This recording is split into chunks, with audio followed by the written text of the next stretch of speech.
Divorce দিয়ে বাসায় এসে রুমে আসার পরে বাবা আর মা আমার রুমে গিয়ে বলল, ডিভোর্সের টাকাটা দাও, ব্যাংকে রেখে আসি, ভবিষ্যতে তোমার মেয়ের জন্য কাজে লাগবে। আমিও তাদের টাকাটা দিয়ে দেই।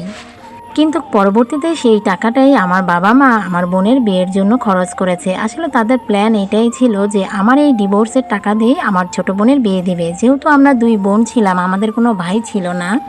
যাই হোক, আমার বিয়েটা হয়েছিল আমার মায়ের ইচ্ছাতে। আমার মায়ের পছন্দের পাত্রের সাথেই আমার বিয়ে হয়েছিল। আমার স্বামী আমার থেকে বয়সে অনেক বড় ছিল, তাই বিয়ের পর থেকেই বলেছে বাচ্চা নিয়ে নিতে তাড়াতাড়ি। আর ইচ্ছাতেই আমাদের 1 বছরের মধ্যে আমাদের ঘর আলো করে আসে একজন কন্যা সন্তান। এই 1 বছরের মধ্যে তার সাথে আমার তেমন কোনো ঝামেলা হয় নাই। ছোটোখাটো বিষয় নিয়ে একটু রাগ অভিমানও হতো, কিন্তু বাচ্চা হওয়ার পর যখন তারা আমাকে বাবার বাড়ি থেকে নিয়ে যায়, তার কিছুদিন পর আমি তার মোবাইলে একটা মেয়ের সাথে তার গোপন প্রেমের আলাপ দেখতে পাই। এটা দেখে আমাদের মধ্যে প্রথম ঝামেলা শুরু হয়।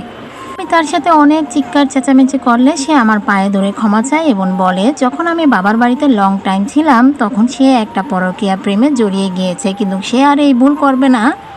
সে আমার মেয়ের মাথা হাত দিয়েও বলেছে আমি ভুল করেছি, আমাকে মাফ করে দাও, আমি আর এই ধরনের কাজ করব না। আমার মেয়ের কসম দিয়ে বলছি।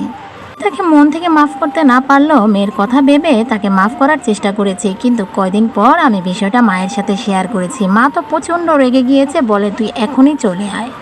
এই ঝামেলার পর থেকে আমি সবসময় আমার শ্বশুরবাড়ির প্রতিটা মানুষকেই শত্রু মনে করতাম আর বাবার বাড়ির মানুষকে আপন মনে করতাম। তাই শ্বশুরবাড়িতে কিছু হলেই বাড়িতে মাকে ফোন দিয়ে বলতাম।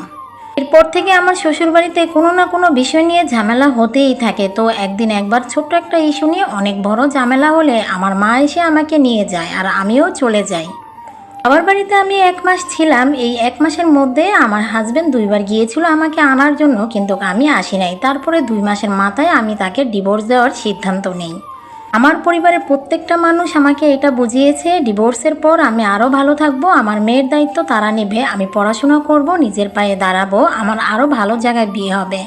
সত্যি কথা বলতে আমি বিয়ের কথা চিন্তা করি নাই, আমি চিন্তা করেছি নিজের পায়ে দাঁড়িয়ে আমি আমার মেয়েকে একাই মানুষ করব। ওদিকে আমার শ্বশুরবাড়ির লোকজনও আমার হাজব্যান্ডকে বুঝিয়েছে আমাকে ডিভোর্স দেওয়ার জন্য, কারণ আমার সাথে সংসার করলে সে সুখী হবে না, তাকে আরও ভালো জায়গায় বিয়ে দেবে। যাই হোক, 2 পরিবারের কথা মতন আমাদের ডিভোর্সটা হয়েই গেল। ডিভোর্সের পর আমি যখন বাসায় আসলাম আমার হাতে 3 লাখ টাকা ছিল। বাবার মা এসে সেই টাকাটা নিয়ে গেল। বলেছিল টাকাটা আমার মেয়ের জন্য খরচ করবে, কিন্তু পরবর্তীতে সেই টাকাটা আমার বোনের বিয়েতে খরচ করা হয়েছে। আসলে আমার বাবা মা এটাই চেয়েছিল। যাই হোক, আমার ডিভোর্সের 1 মাসের পর আমি আমার বাবা মার আসল রূপটা বুঝতে পেরেছি। বাড়ির প্রতিটা মানুষ আমার সাথে কুকুরের মতন ব্যবহার করত। শুধু পরিবার না, আশেপাশের লোকজনও আমাকে দোষারোপ করত। এমনকি আমার বান্ধবীদের মারা তাদের সাথে আমাকে চলতে দিত না, বলতো আমার সাথে চললে নাকি তাদের বিয়ে হবে না।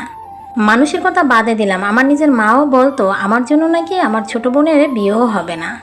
ডিভোর্সের পর আমার প্রতিটা মুহূর্তে মনে হয়েছে আমি জীবনে সবচেয়ে বড় ভুল করেছি। আমার মেয়ের ভবিষ্যৎটা নষ্ট করেছি, নিজের হাতে নিজের জীবনটা শেষ করেছি। এই গল্পের সাথে আমার জীবনের কোনো মিল নেই। এই গল্পটা নিয়েছি অন্য একটা আপুর জীবন থেকে। সত্যি ডিভোর্সের পর মেয়েরা আরও বেশি অসহায় হয়।